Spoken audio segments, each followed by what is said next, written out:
Hi, hi friends. Today we are going to understand use the testimony of experts. Okay? Use the testimony of the experts. Frequently, you can effectively back up the points you want to make in the body of your talk by the use of the testimony of an expert. Before using testimony, it should be tested by answering these questions. First point: is the quotation I am about to use accurate? Second point: is it taken from the area of the man's expert knowledge? To quote Joe Lewis on economics, would obviously be exploiting his name but not his forte. Is the quotation from a man who is known and respected by the audience?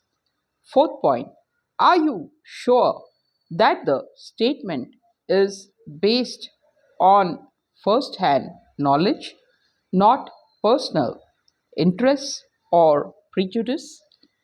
One of the members of my class at the Brooklyn Chamber of Commerce many years ago opened a talk on the need for specialization with a quotation from Andrew Carnegie.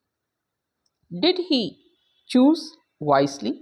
Yes, because he accurately quoted a man who was respected. He quoted a man who was respected by the audience as one who had earned the right to speak on business success. That quotation is still worth repeating today. I believe the true road to preeminent success in any line is to make yourself master in that line. Okay? I believe the true road to preeminent success is any line any line is to make yourself master in that line. Make yourself master in that line.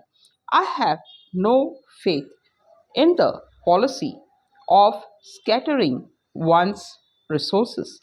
And in my experience, I have rarely, if ever, met a man who achieved preeminence in money making.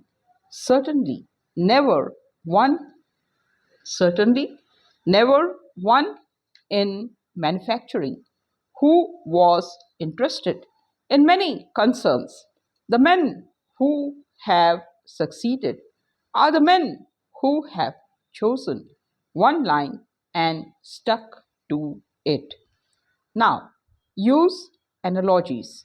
Yes, very important point we learned. The men who have succeeded are the men who have chosen one line and stuck to it. Now, second point, use analogies. An analogy, according to Webster, is a relation of likeness between two things consisting in the resemblance not not of the things themselves, but of two or more attributes, circumstances, or effects. The use of an analogy is a fine technique for supporting a main idea. Here is an excerpt, excerpt from a talk on the need for more electric power by C. Gerard Davidson when he was Assistant Secretary of the Interior. Note how he employs a comparison and analogy to back up his point. A prosperous economy has to keep moving forward or it goes into a tailspin. There is a parallel with the airplane. There is a parallel with the airplane, which is a useless collection of nuts and bolts standing in still on the ground, hen moving forward in the air. However, it comes into its own and serves as a useful function. If it doesn't move, it sinks and it can't move backward. Here is another, perhaps one of the most outstanding analogies in the history of eloquence. It was used by Lincoln in answer to his critics during a crucial period in the Civil War.